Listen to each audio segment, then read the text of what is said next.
إن الحمد لله نحمده ونستعينه ونستغفره ونعوذ بالله من شرور أنفسنا ومن سيئات أعمالنا من يهده الله فلا مضل له ومن يضلله فلا هادي له وأشهد أن لا إله إلا الله وحده لا شريك له وأشهد أن محمدا عبده ورسوله يا أيها الذين آمنوا اتقوا الله حق تقاته ولا تموتن إلا وأنتم مسلمون يا أيها الناس اتقوا ربكم الذي خلقكم من نفس واحدة وخلق منها زوجها وبث منهما رجالا كثيرا ونساء واتقوا الله الذي تساءلون به والأرحام إن الله كان عليكم رقيبا يا أيها الذين آمنوا اتقوا الله وقولوا قولا سديدا يصلح لكم أعمالكم ويغفر لكم ذنوبكم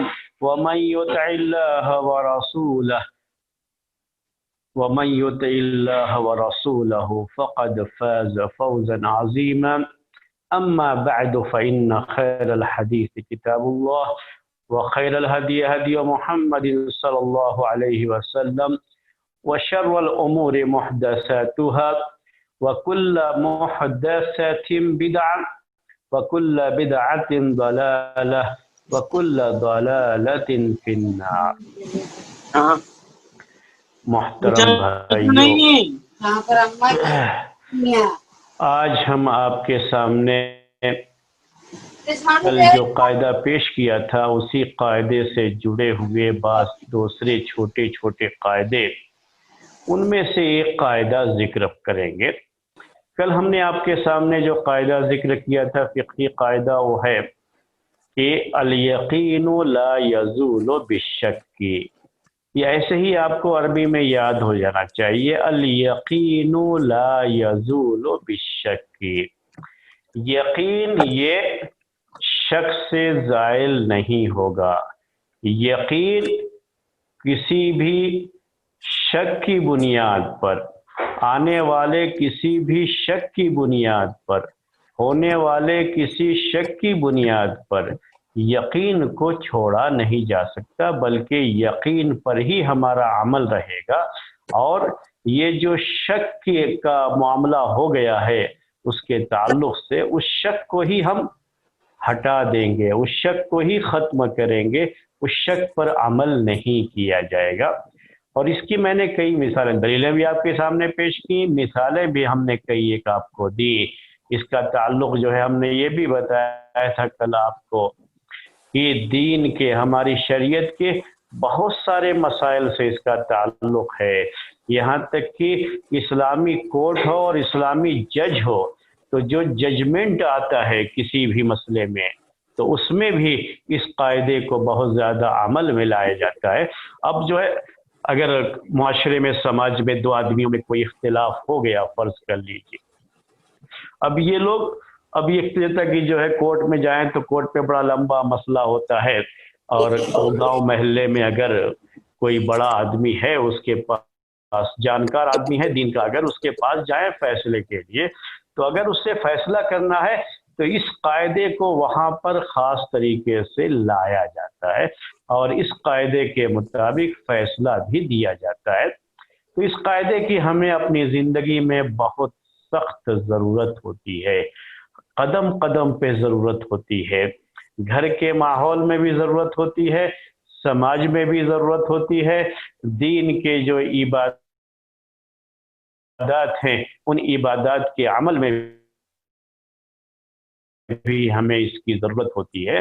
تو تقریباً جو ہے دین کے مسائل میں اس قاعدے کی ہمیں ضرورت ہوتی ہے۔ تو لیکن اس قاعدے تو آج انہیں جو سامنے پیش کریں گے، اصل جو کل قاعدہ پیش کیا تھا، جو میں نے آپ سے کہا ابھی کہ الیقین لا یزول بالشک، یہ جو قاعدہ کل پیش کیا تھا اسی قاعدے سے ایک سوال آتا ہے۔ قاعدہ کیا ہے؟ اردو میں بھی ہم نے بتایا آپ کو کہ یقین ہے، اگر کسی بھی معاملے میں ہمیں کسی بھی چیز کا یقین حاصل ہے تو یہ یقین